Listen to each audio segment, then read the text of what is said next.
Assalamualaikum warahmatullahi wabarakatuh. Apa khabar tuan-tuan dan puan-puan di mana saja anda berada? Mudah-mudahan ceria dan bahagia selalu bersama dengan yang tersayang.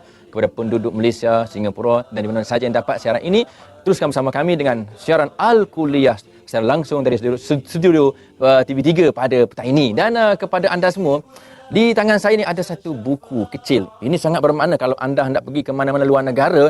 Ini sangat penting. Kalau tidak, tak dibenarkan masuk. Ini pasport saya lah. Tuan-tuan perempuan, pernah dengar tak pasport Rasulullah sallallahu alaihi wasallam? Subhanallah, Nabi pada pasport juga ke Ustaz? Bila Nabi buat? Nabi melancong ke mana? Jadi itulah tajuk kita, pasport Rasulullah sallallahu alaihi wasallam.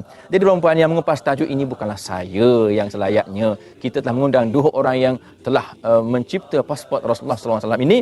Di sebelah kanan saya perkenalkan yang bahagia, Dr. Wan Hassan Wan Ahmad, pengarah Triple Power Publications. Assalamualaikum Doktor. Waalaikumsalam warahmatullahi Dan juga gandengan beliau yang bahagia, Dr. Khalil Haji Nordin, pengarah penerbitan Triple Power Publications. Assalamualaikum Doktor. Waalaikumsalam. Alhamdulillah. Khalil. Muhammad Khalil. Alhamdulillah, Muhammad tu yang terpuji.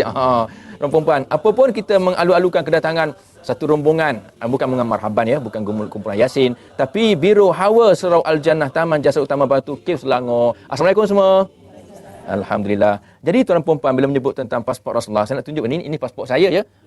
Ini pasport saya. Apapun saya lihat, di manakah pasport Rasulullah? Pasport Rasulullah ini tuan-tuan perempuan ya. Beza kan, saya kecil lah, memanglah Nabi lagi besar kan, hebat, agung dan sebagainya. Ini pasport Rasulullah.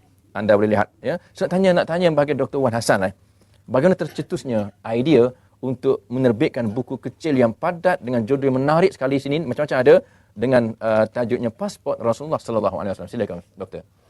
Alhamdulillahirabbil alamin wassalatu wassalamu ala asrofil anbiya'i wal mursalin wa ala alihi wa sahbihi ajma'in.